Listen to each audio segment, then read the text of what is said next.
In gaming, a world record is the pinnacle of success. For racing games specifically, this means setting a time faster than anyone else. When I say my dream record, what is it that makes this one map so special to me? First, we need to look at the builder. Now, Zeepkist has many very talented builders. Some focus on decoration, others on track layout, and there's plenty that excel at both. For whatever reason, my personal favorite has always been Cornshop. Prehistoric Parkway was one of the first maps I ever played, and as a complete noob, this is the coolest map I'd seen, and became one of my favorites. Cornshop maps are both completable for beginners, while still being competitive for pros, which may sound simple, but is a difficult balance between completability and complexity. He's also known for always including intended shortcuts that remind me more of a Mario Kart map than a Zeepkist track. For example, on Prehistoric Parkway, you can continue forward out of the cave and take this long uphill turn, or alternatively, with some precision, you can instead jump onto a dinosaur bone and cut out that turn entirely. Each of his maps includes a few of these intended shortcuts. Although I've been showing it, my dream record isn't Prehistoric Parkway, but actually Bramble Scramble. At its surface, this looks like any other Cornshop map with decoration, flow, and design. The map takes place on a series of floating airships, and of course, there are many different paths players can take as they traverse the skies. The start of the map includes a large downhill to gain speed, followed by a long bank turn. The key here is to take ideal racing lines, staying on the inside of the turn while maximizing exit speed. Here we encounter the first split in paths. The main line continues straight, and after a large S-turn, enters the second airship. The intended shortcut instead jumps to the right onto a thin pathway, then jumps over the main line and on top of the airship, before the paths reconnect, leaving the ship. Continuing on is a high-speed bank turn, where again, the focus is to take this as tight as possible.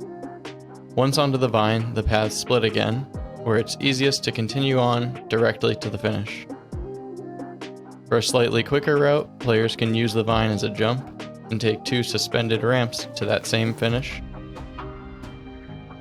Or alternatively, after the vine jump, there is a risky finish to the left that requires a very precise jump through one of the hot air balloons, but when done well, can save a few seconds. This map has always been popular, and for over a year, the idea was to take all of the intended shortcuts and hit the risky finish for the best possible time. But one day last summer, Chris Leiter was live on Twitch and this map came up. So far, nothing very noteworthy, and then with time running out in the lobby, he jokingly jumped from one of the shortcuts back to the main line when transferring onto the second airship. I happened to be watching the stream and immediately loaded up Zeepkist to test this. It actually looked like there was potential to save time here. It wasn't very long, and I was able to take the world record using the new unintended cut, setting a time of 53.478. The cut that was found as a joke was proven to be faster, although very precise, as you need to land on the downslope in the ship to gain additional speed, which is the reason the cut is faster. Jumping slightly high results in overjumping this landing and not gaining that additional speed, ultimately losing time in the long run. The more obvious issues are with threading the needle to avoid an immediate crash. Even after getting a clean landing, getting a better time is no guarantee, as that additional speed makes the remainder of the course more difficult, and at the end is still a risky finish that truly is risky, especially with added nerves when on a record run. Being one of the more popular maps, many players wanted to give this a try, and the record changed hands multiple times throughout the day, getting down to a 52.870 by Lupens. Over the next few days, Bramble Scramble was the only topic being discussed within CTR, with myself, Lupens, and Yanja all wanting the record. As more time passed, the race became a head-to-head battle between me and Lupens. To show you what I mean, let's play a quick game. This is what my cart looks like, and this is what Lupens' cart looks like.